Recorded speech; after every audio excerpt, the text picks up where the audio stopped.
Bonjour à toutes et tous. Bienvenue à ce webinaire consacré au premier degré. Donc effectivement, je suis Aude Miyanaga, chargée de communication au CLEMI, dont l'une des missions est notamment le pilotage et l'organisation de la semaine de la presse.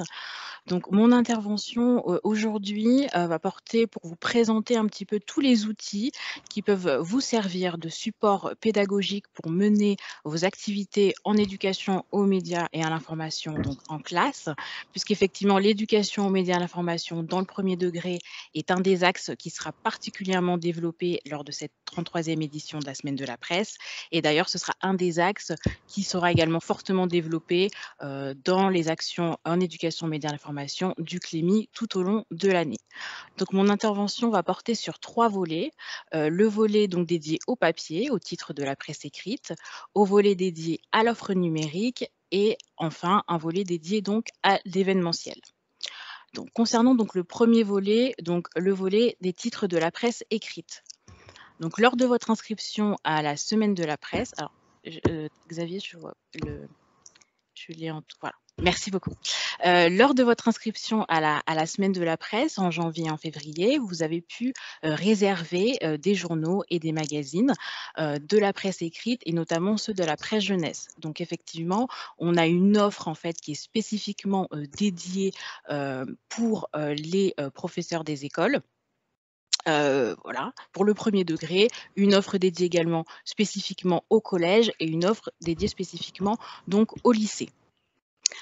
Donc on a à peu près une cinquantaine de titres qui vous ont été proposés. Donc effectivement, vous êtes de plus en plus nombreux à vous inscrire à la semaine de la presse. Il n'est pas forcément aisé pour les éditeurs de la presse écrite de proposer autant d'exemplaires papier que d'inscriptions. C'est pour cela qu'en lien avec les éditeurs de la presse écrite, nous proposons un panel d'offres numériques pour compléter cette offre papier. Donc, le deuxième volet concerne l'offre numérique des partenaires en lien avec le CLEMI. Donc effectivement, nous proposons en complément de l'offre papier près d'une cinquantaine d'offres numériques qui sont spécifiquement dédiées au premier degré. Donc au total, vous avez 150 offres numériques qui s'adressent aux écoles, aux collèges, aux lycées, mais plus spécifiquement une cinquantaine d'offres qui sont dédiées au premier degré. Donc ce sont des offres numériques qui sont mises à disposition par les éditeurs de la presse jeunesse, mais également par les partenaires associatifs et les partenaires institutionnels qui s'adressent de plus en plus aux enseignants du premier degré et qui proposent de plus en plus des contenus spécifiques pour les classes. Et donc, en effet, la plupart le niveau scolaire principalement, les niveaux scolaires qui sont principalement ciblés et touchés vont du CE1 au collège, même si on a également des offres numériques qui concernent les tout petits. Donc, on peut catégoriser en fait ces offres numériques en deux. Vous avez d'un côté les accès exclusifs gratuits pendant 1 mois et plus aux contenus éditoriaux et numériques payants des partenaires médias. Donc ce sont des accès qui vous sont envoyés par mailing de début mars jusque mi-avril, ce qui vous permet d'étendre vos activités en éducation aux médias et à l'information jusqu'à mi-avril et au-delà. Et d'un autre côté, vous avez les ressources éducatives thématiques originales en accès libre. Donc ces ressources, elles sont disponibles sur le site du CLEMI, dans la rubrique Semaine de la presse. Vous avez une page dédiée qui s'appelle Offre numérique des partenaires de la Semaine de la presse. Et vous avez la possibilité de cibler et donc de filtrer et donc de cibler les offres numériques en fonction du niveau de vos élèves. Et donc ces offres numériques qui vous sont proposées, les formats sont vraiment très variés pour vous permettre de mener des activités en EMI diversifiées, variées et thématiques aussi. Donc vous avez à la fois des vidéos, vous avez à la fois des podcasts, vous avez à la fois des Padlet, vous avez à la fois des infographies, des numéros spéciaux de titres en format numérique qui vous permettent à la fois de compléter l'offre papier et les titres, de compléter les contenus des titres que vous avez reçus en papier, mais aussi de découvrir des nouveaux contenus, des nouveaux titres que vous n'avez pas reçus en version papier. Et donc les thématiques voilà, sont très larges, vous permettant ainsi de vraiment mener des activités avec vos élèves sur des thématiques vraiment très variées qui vont des fondamentaux de l'EMI à comment se construit, se vérifie une information, aux fausses nouvelles, à l'analyse et à décryptage de l'image, à la réalisation de podcasts. Donc c'est une liste qui est non exhaustif, mais qui vous permet quand même d'avoir une idée sur les thématiques qui sont abordées dans ces ressources et voilà, pour pouvoir mener vos activités en classe avec vos élèves. Et enfin, donc le 3e volet, qui va concerner donc l'événementiel. Sylvain, si tu Xavier, si tu peux, s'il te plaît.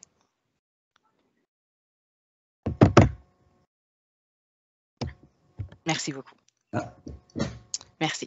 Donc effectivement, depuis 2 ans, donc en lien avec les partenaires, voilà, on propose effectivement donc aux classes des événements en format hybride, donc en présentiel donc, et en ligne, qui permettent de cibler davantage d'écoles qui ne peuvent assister en présentiel qui ne peuvent assister donc en présentiel aux événements.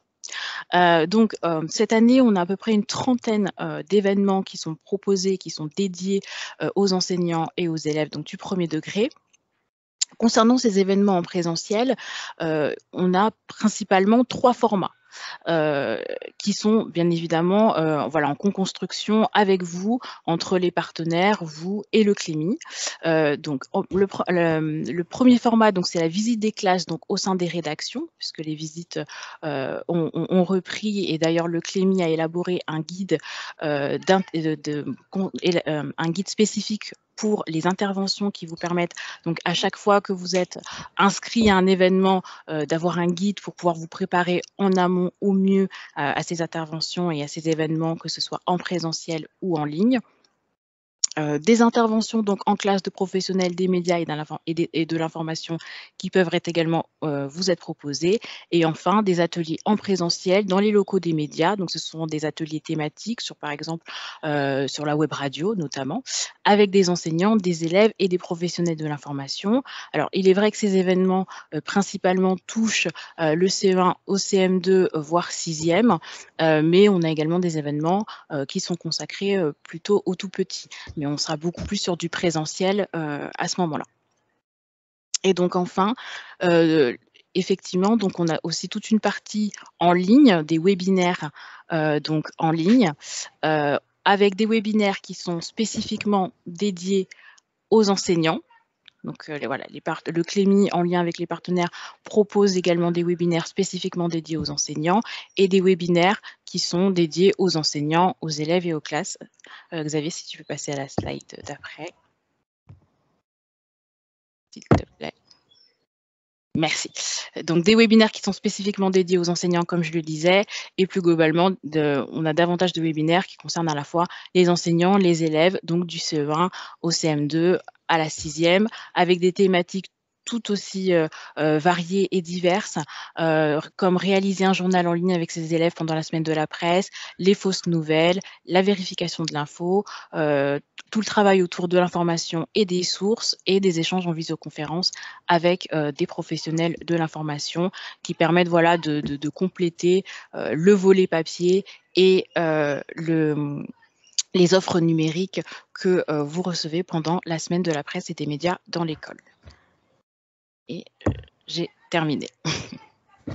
Ok, merci beaucoup Aude pour ces propos introductifs qui présentent l'ensemble des ressources qui sont à disposition des enseignants pour cette semaine de la presse et des médias dans l'école. On va maintenant rentrer dans le vif du sujet concernant le 1er degré, et l'idée de ce webinaire, c'était de vous proposer des idées, des propositions d'activités à mettre en œuvre dans vos classes durant cette fameuse SPME.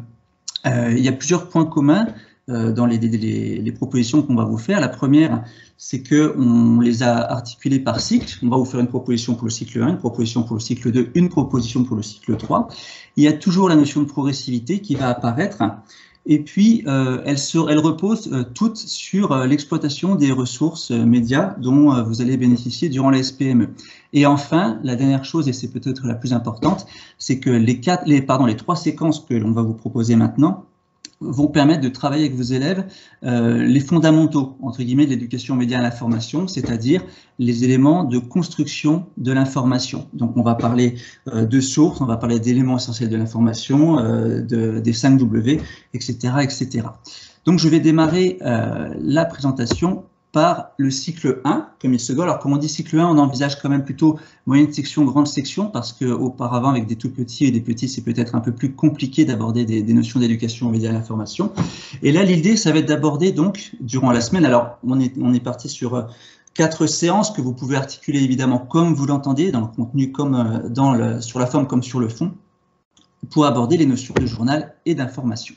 Donc le lundi, l'idée c'est de découvrir exactement ce que c'est qu'un journal, parce que c'est un objet qui n'est pas forcément connu des élèves et même de moins en moins en maternelle. Donc la première des choses, c'est de leur proposer un panel d'écrits avec des journaux, des magazines, mais aussi des albums de jeunesse, des livres, parce que l'objet livre, ils le connaissent déjà. L'idée étant, au terme de cette première séance, d'effectuer un tri libre de ce panel pour, vous l'avez deviné, faire la distinction à la fin entre l'objet journal et l'objet livre, en mettant en avant les spécificités de l'objet journal pour bien que les enfants puissent se rendre compte des différences qui peuvent exister entre un journal et un livre qu'ils connaissent déjà. Le mardi, on va s'intéresser au contenu du journal et en rappelant d'abord les différences entre le journal et le livre qu'on aura abordé la veille, et puis on propose une manipulation libre.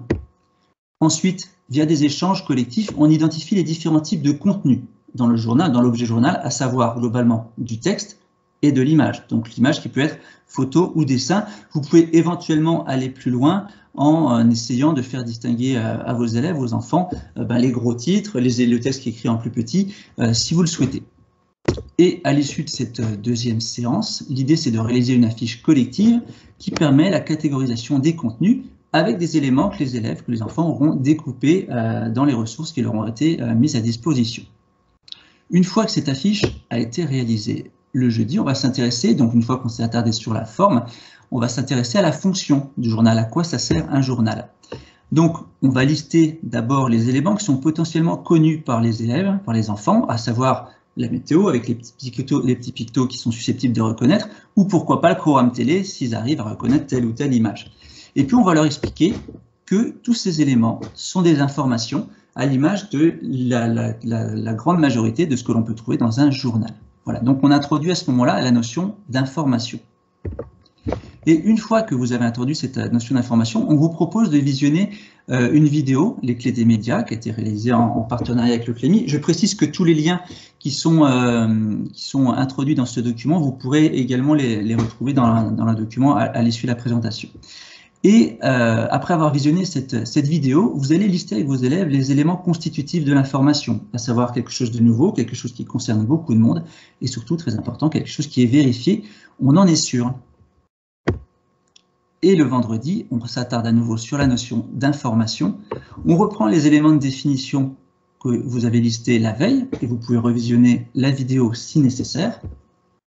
Et on affiche au tableau une série de propositions illustrées. C'est là que les élèves vont devoir commencer à réfléchir sur ce qui leur a été proposé en leur disant, par exemple, notre école s'appelle l'école Intel, donner un avis, une opinion. Lucie pense que le jus de pomme, ce n'est pas bon. Et puis une information réelle dont les enfants n'ont pas encore connaissance. Et évidemment, l'objectif de cette démarche, c'est d'arriver à ce que les enfants puissent déterminer s'il s'agit ou non d'une information sur la base des éléments de définition que vous leur avez fournis. Et on peut introduire les notions d'opinion, les notions de rumeur. Quoi qu'il en soit, les vraies informations, les éléments qui sont identifiés comme de vraies informations, sont conservés pour, pourquoi pas, construire une de journal. Donc ça, c'est une séquence, qui a été réalisée il n'y a pas très longtemps dans une classe de maternelle, dans le cadre d'un projet auquel le CLEMI a été associé.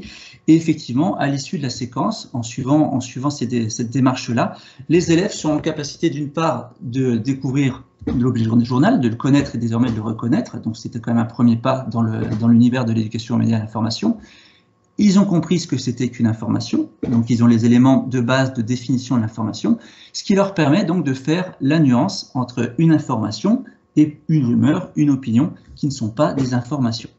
Donc voilà pour cette proposition qui vous est faite pour le cycle 1. L'idée étant de revisionner à nouveau la petite vidéo, la fameuse vidéo Les clés des médias dont je vous parlais pour la maternelle. On liste les éléments constitutifs de l'information. Ensuite, on leur soumet des propositions. Un tel a perdu un cartable, il paraît que l'école va déménager, et une véritable information qui les concerne, afin de leur faire associer à ces différents éléments ensuite les mots anecdote, rumeur, opinion, information. Et enfin, pour terminer cette première séance, et là je vais repasser en plein écran, pour terminer cette première séance, voilà, on va leur demander à eux d'écrire des exemples d'anecdotes, de rumeurs, d'opinions, d'informations, afin de s'assurer de la bonne compréhension de ces éléments-là, pardon. Et enfin, on effectue un retour collectif afin d'affiner les différentes définitions. Le mardi, on va s'intéresser plus précisément à la notion de source. Donc, on rappelle les différents éléments de définition de l'information en insistant sur un fait. Sur le dernier élément, l'information doit être vérifiée avant d'être publiée. On visionne une ou deux fois une vidéo Arte Clémy qui est disponible sur le site, pas sur le site de Clémy, donc vous avez le lien sur ce support qui cible spécifiquement la notion de source et qui fait la distinction entre source directe et source indirecte. Et une fois que vous aurez visionné la vidéo, une ou deux fois, vous pouvez soumettre aux élèves différentes propositions pour catégoriser. Donc dans le cas par exemple d'un incendie qui interviendrait dans une ville ou sur un bâtiment, bien spécifier que le pompier qui intervient pour éteindre l'incendie, c'est une source directe. Alors qu'un ami qui a entendu à la radio qu'il y avait un incendie, c'est une source indirecte. Et ça permet aux élèves de s'apercevoir, de faire bien la distinction entre ces deux éléments-là et de parvenir à déterminer, de faire une hiérarchie entre les différentes sources qui existent. L'idée étant d'avoir le plus de sources directes possible pour faire en sorte qu'une information soit la plus fiable possible. Pour poursuivre la séquence, on revient avec les élèves sur la définition de la source d'information. Et on insiste sur l'importance d'en avoir plusieurs pour rendre l'information la plus fiable possible. On va leur proposer, et c'est là que vous allez utiliser les ressources qui sont mises à votre disposition, une sélection d'articles. C'est vous qui allez faire cette démarche-là. Vous sélectionnez une série d'articles issus des ressources qui sont mises à disposition pour les SPME.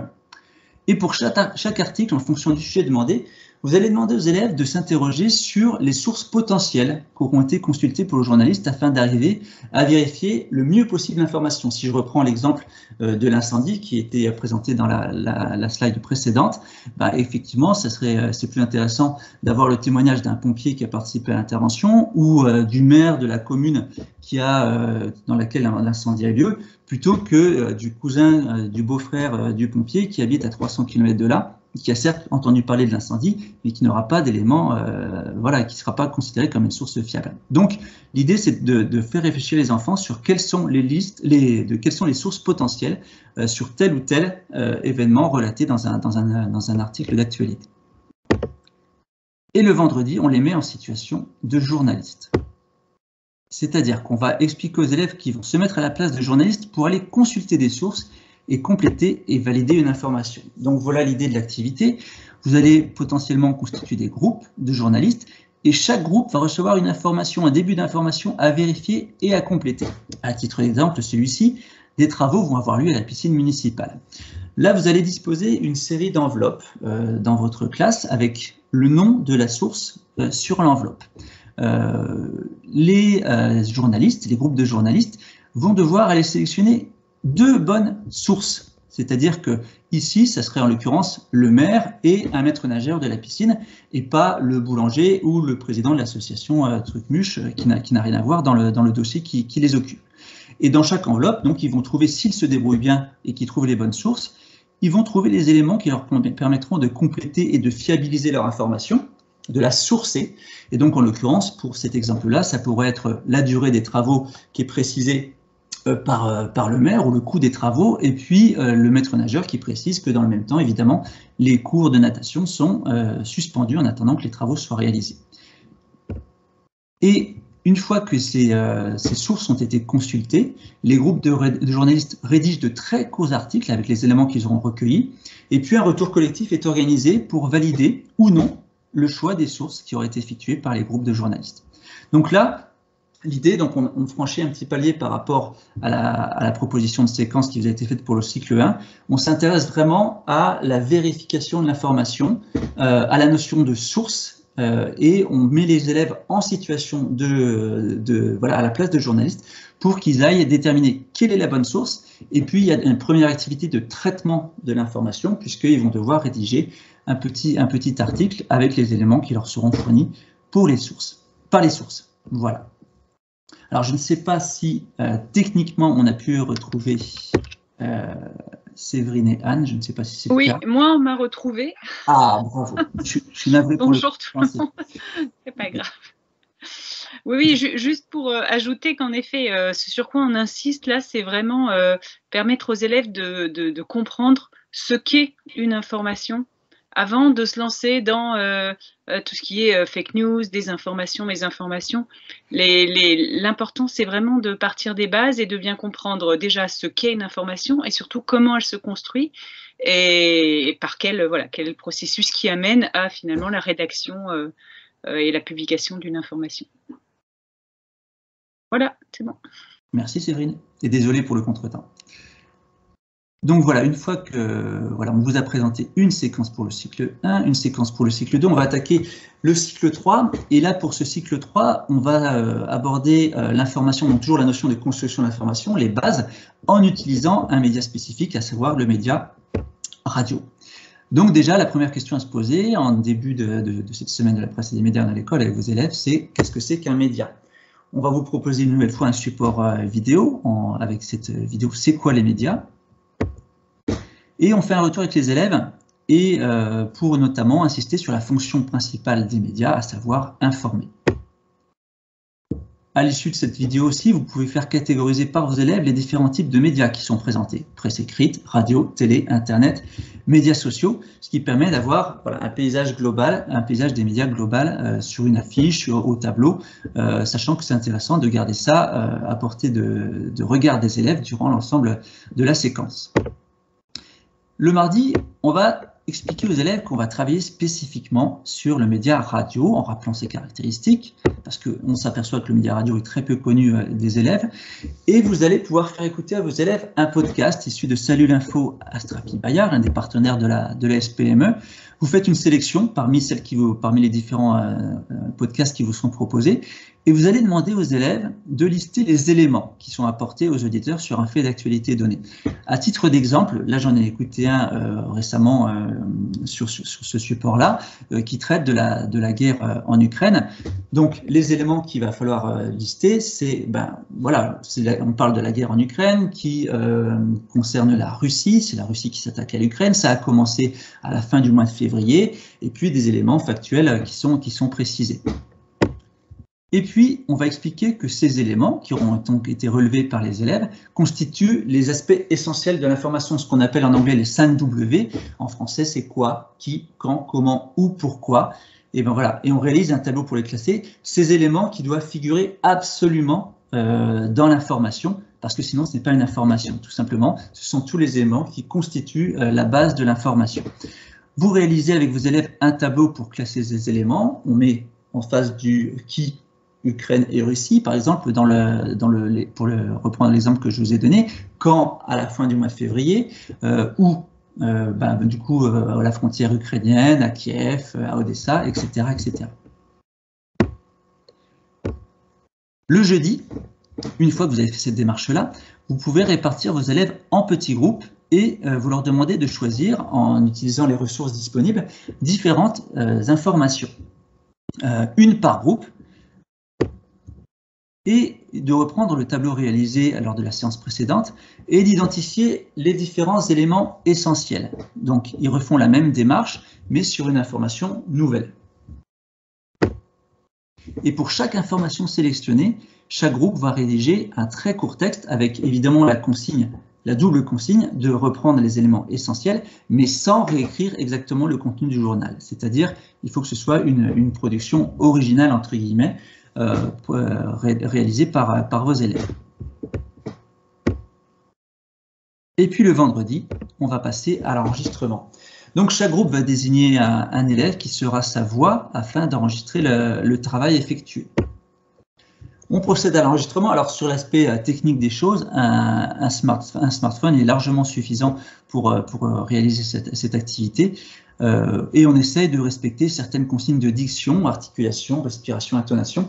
Vous verrez à la fin de la présentation, il y a un petit guide de l'écriture radiophonique qui vous sera proposé et que vous pourrez utiliser éventuellement pour réaliser cette activité. Et puis, une fois que tous les groupes ont procédé à l'enregistrement, une écoute collective est organisée. Et pour chaque document, le groupe classe, dans son intégralité, doit vérifier si les éléments essentiels de l'information sont bien présents. Donc, on reprend le petit tableau. Est-ce que vous avez bien pensé à dire qui est concerné, où, quand, comment, pourquoi?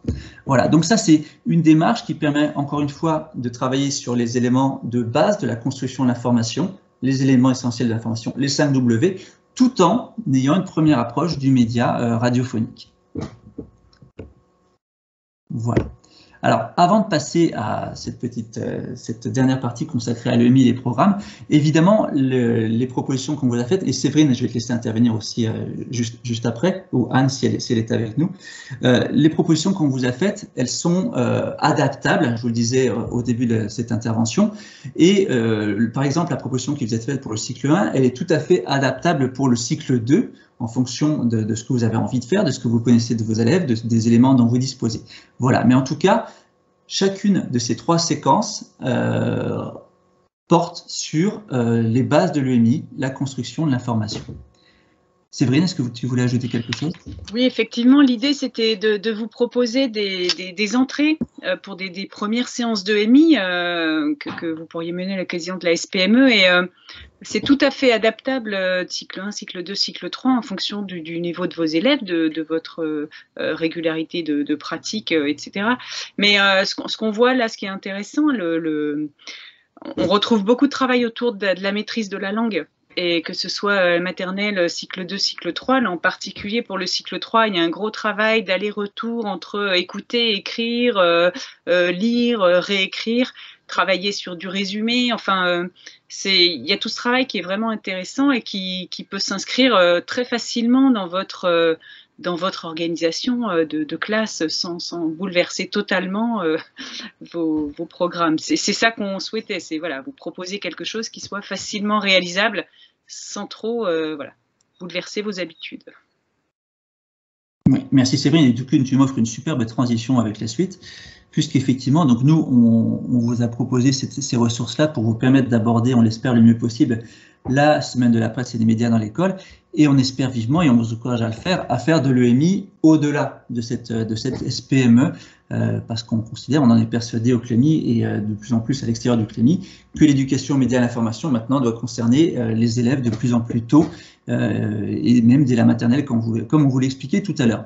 Et pour vous permettre d'organiser au mieux votre travail, si vous souhaitez proposer de l'éducation aux médias et à l'information plus régulièrement dans vos classes, eh bien, il existe un document qui est assez peu connu, malheureusement, des enseignants, à savoir ces orientations pour l'éducation aux médias et à l'information, qui sont davantage axées sur le cycle 2 et 3, qui ont été publiées par le Conseil supérieur des programmes en janvier 2018, donc ça n'est pas vieux.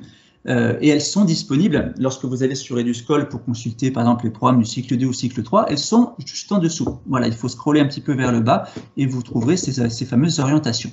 Donc elles ont 2 grandes idées, elles reposent sur 2 grandes idées, ces orientations. La première, c'est la progressivité, parce que comme d'autres, comme les disciplines que vous pouvez proposer dans vos classes, il y a la notion de progressivité qui existe dans l'EMI, et c'est ce qu'on a essayé de vous montrer aussi au travers des séquences qu'on vous a proposées aujourd'hui.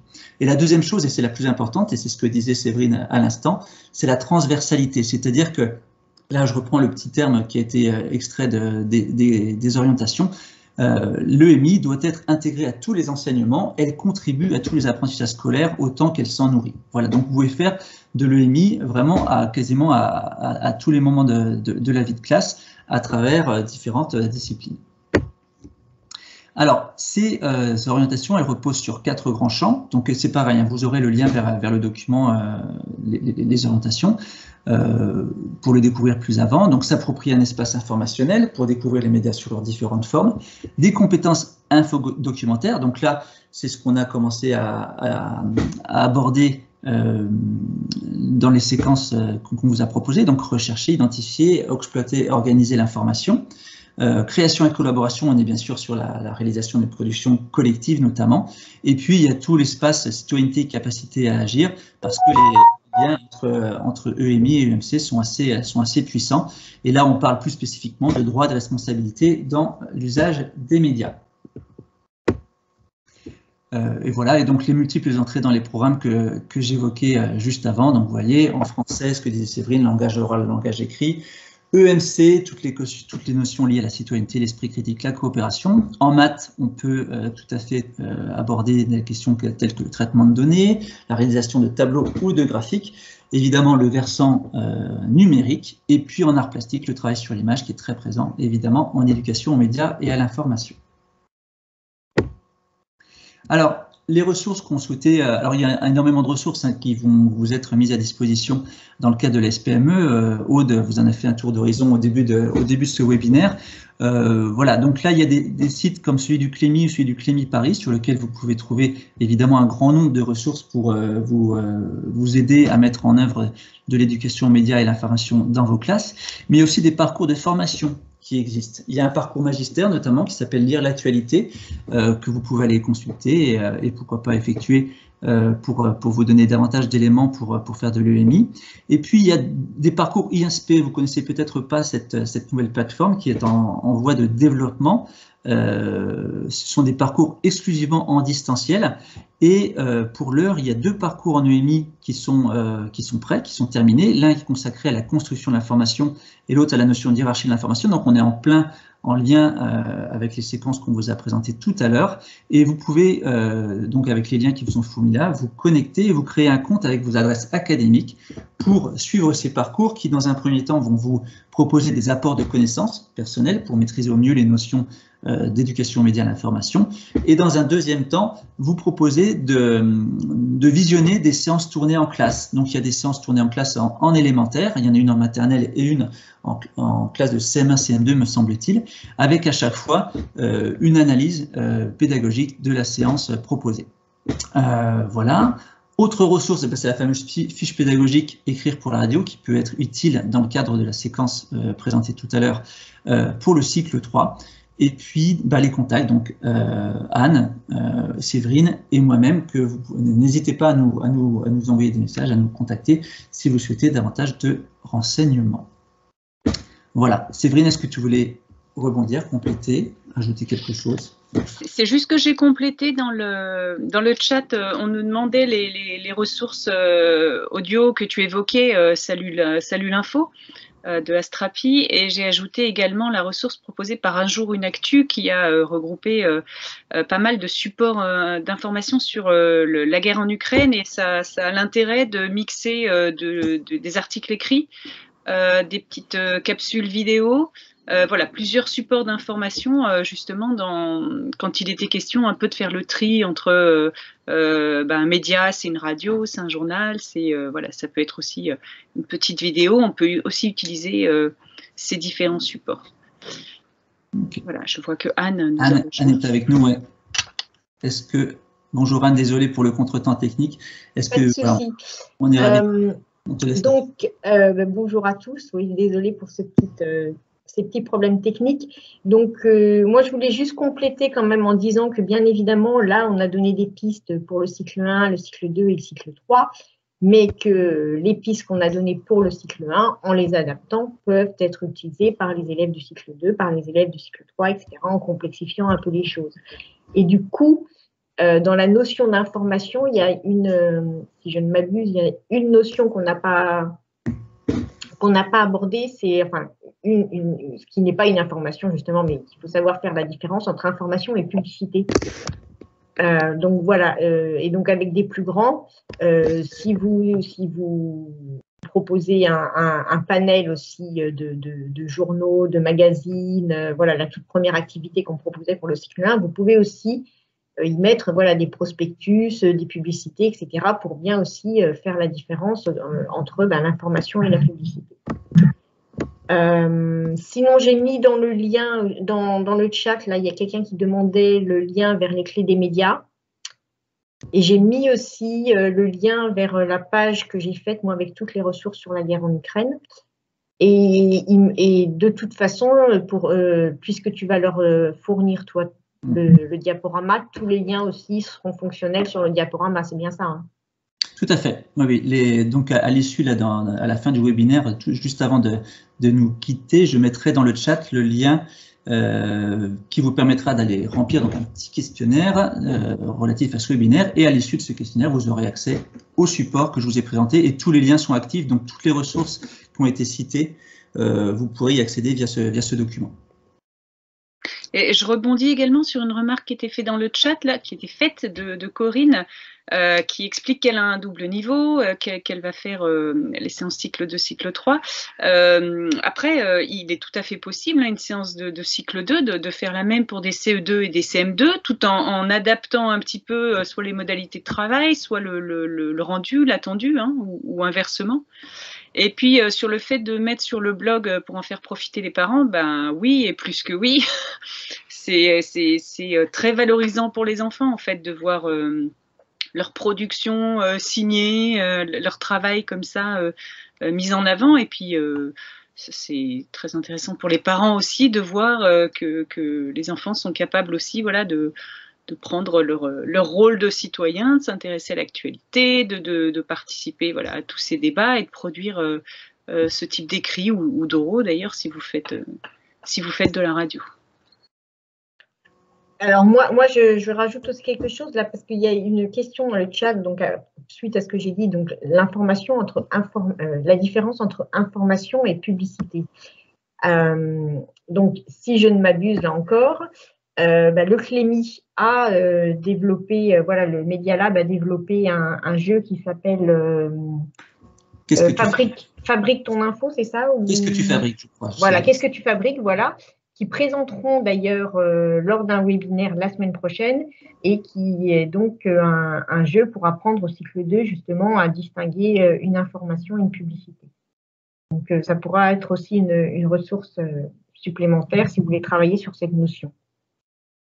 Et avec des plus grands au cycle 3, et on fera, voilà, vous pourrez faire un travail aussi sur tout ce qui est comment on dit, les infos communication.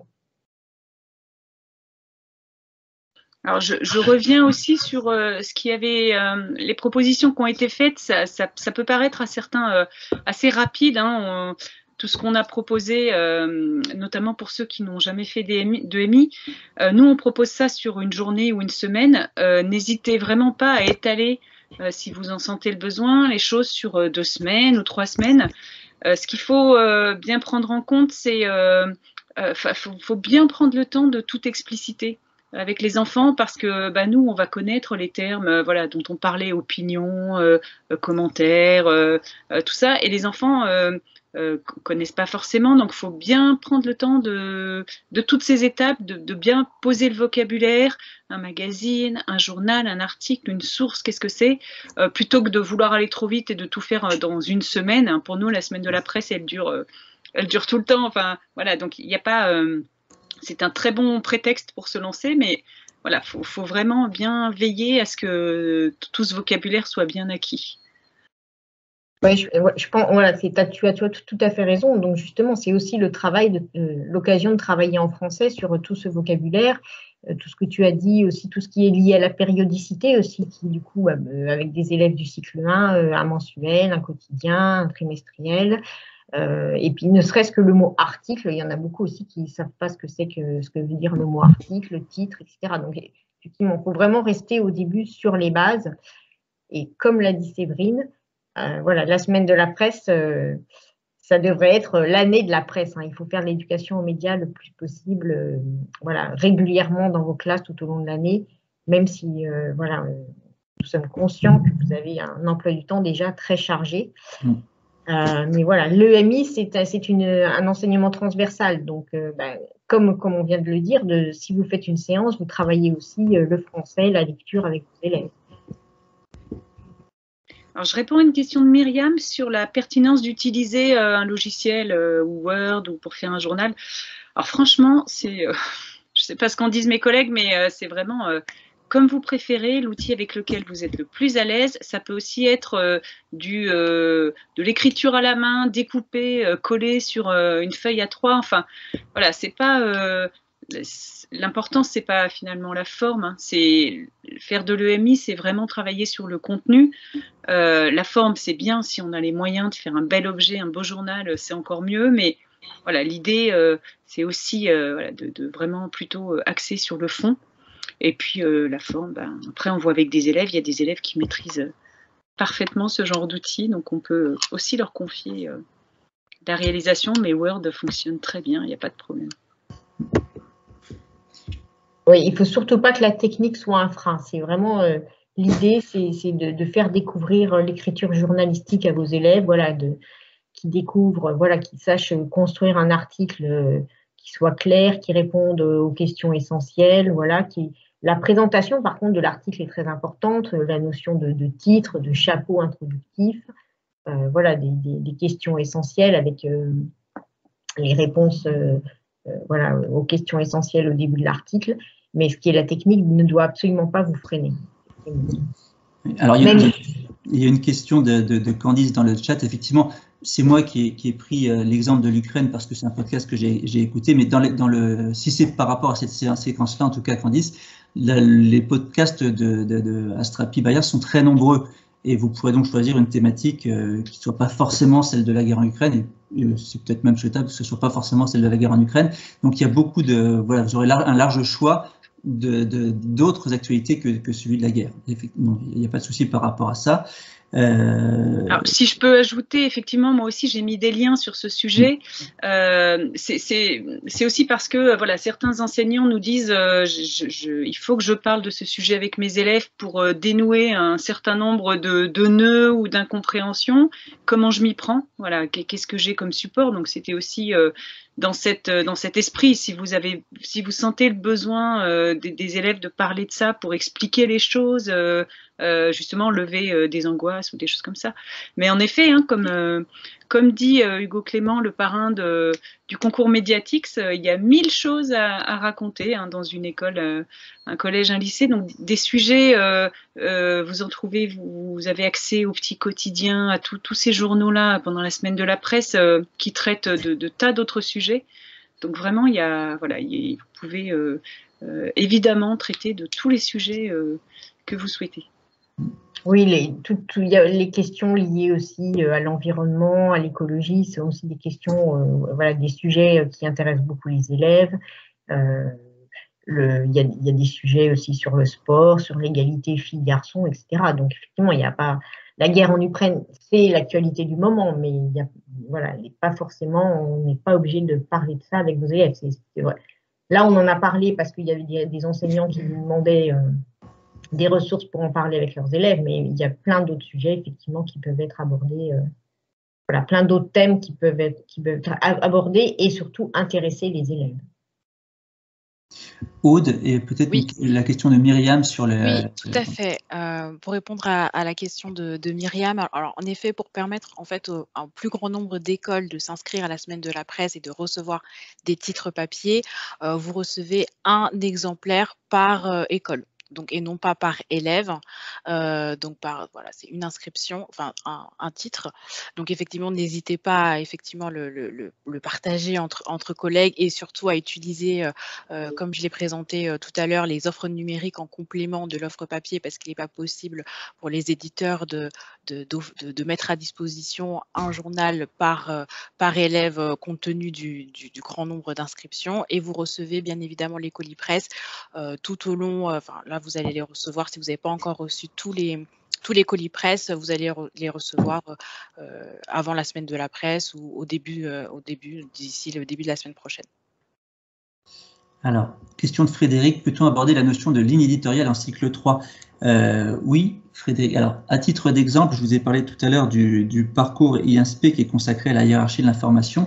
Dans ce parcours-là, la séance qui a été tournée en classe, elle a été dans une classe de CM1, CM2, où justement les élèves, pour aborder la question de hiérarchie de l'information, devaient comprendre justement ce que c'est qu'une ligne éditoriale d'un média, d'un journal, et sur quoi elle était basée. Donc ce sont des éléments qui sont accessibles à condition d'aborder les choses de manière simple, avec des éléments que les élèves connaissent. En l'occurrence, là, la séance proposée reposait sur l'étude de journaux très différents. Il y avait un journal sportif national, un journal généraliste national, et puis un quotidien local, régional, connu des élèves. Et ça, c'est très important, qui parlait de choses à proximité immédiate de leur ville, de leur village, de leur établissement. Et donc, ils devaient se rendre compte que les trois journaux, le même jour, ne traitaient pas des mêmes informations, en tout cas, ne mettaient pas en une les mêmes informations. Et à partir de cette étude-là, on peut aborder la question de ligne éditoriale et permettre aux élèves de comprendre sur quoi elle repose. Donc oui, tout à fait, on peut aborder la notion. Et je vous encourage, si vous le souhaitez, à aller faire un tour sur ce parcours INSP et à visionner la séance dont je viens de vous parler. Mais moi, je dirais même qu'on peut aborder, alors peut-être pas en parlant directement de ligne éditoriale, mais avec des élèves de cycle 2, si vous faites des activités de tri avec vos élèves, voilà, il va bien y avoir des magazines qui sont plutôt pour les grands, des magazines qui sont pour les plus petits, des magazines qui sont pour ceux qui s'intéressent au sport, ceux qui préfèrent l'histoire, etc. Donc là, bien évidemment, on va voir que le contenu du magazine dépend du public, du lectorat auquel on s'adresse. C'est même avec des plus petits, on peut déjà aborder cette notion de ligne éditoriale et d'adapter. Fait que le contenu des journaux et des magazines sont adaptés au lecteur qui est visé. C'était juste pour reprendre une question qui était plus haut dans le chat, auquel je n'avais pas répondu. C'est Marie-Josée qui demandait si on pouvait utiliser iPrimo pour faire un cahier multimédia. Je ne sais pas ce qu'est iPrimo, mais dans l'idée, vous pouvez utiliser tous les outils qui sont à votre disposition pour faire toute forme de journal. Enfin, il n'y a vraiment pas de règle. Voilà, si c'est un cahier multimédia, c'est très bien. C'est parfait. Aude, il y avait une question de Catherine sur la réception des journaux papier. Oui, c'est effectivement, donc j'ai un peu répondu dans la question de Myriam, mais je vais le redire. Effectivement, vous allez recevoir là vous allez recevoir les journaux papier que vous avez réservés. Si ce n'est pas le cas, n'hésitez pas aussi à vous rapprocher du personnel de l'école, parce que parfois il arrive que les journaux en fait aient été réceptionnés mais qu'ils ne vous aient pas été transmis. Donc n'hésitez pas à vous rapprocher du personnel ou voir du bureau de poste le plus proche de chez vous, parce que parfois il reste aussi dans les bureaux de poste, donc n'hésitez pas. Oui, et moi, donc je vois qu'il y a Fabienne qui parle aussi de la plateforme des reporters du monde. Donc ça, c'est pareil. Demain, Un jour une actu, qui est partenaire de la Semaine de la Presse, organise un webinaire à destination des enseignants à 16h45 sur la présentation de cette plateforme qui vous permet de réaliser un journal en ligne. Alors Myriam, je vais répondre à votre question. Comment fait-on pour consulter la liste de notre commande? Alors normalement, lors de votre inscription, vous avez reçu par mail la liste des titres que vous avez réservés. Sinon, elle est à chaque fois mise dans les colis presse. Vous avez à chaque fois la liste des titres que vous avez réservés dans les colis presse et par mail aussi. Et pour répondre à la question qui vient d'arriver à propos de l'AFP, c'est pareil, vous avez effectivement accès, mais vous avez dû recevoir par mail les codes d'accès pour avoir accès aux dépêches de l'AFP pendant la Semaine de la Presse. Donc ça, c'est dans le mail qui vous a été envoyé par les organisateurs qui rassemble toutes les offres numériques. Vous avez le mot de passe pour vous connecter. Il y a un peu plus haut une question de Laurence qui demande s'il existe une liste des rédactions régionales qui accepteraient une visite de classe. Alors, je ne suis pas sûr qu'une telle liste existe. En revanche, il y a un grand nombre de rédactions régionales, qu'il s'agisse de médias télé, radio ou presse écrite, qui sont partenaires de la SPME.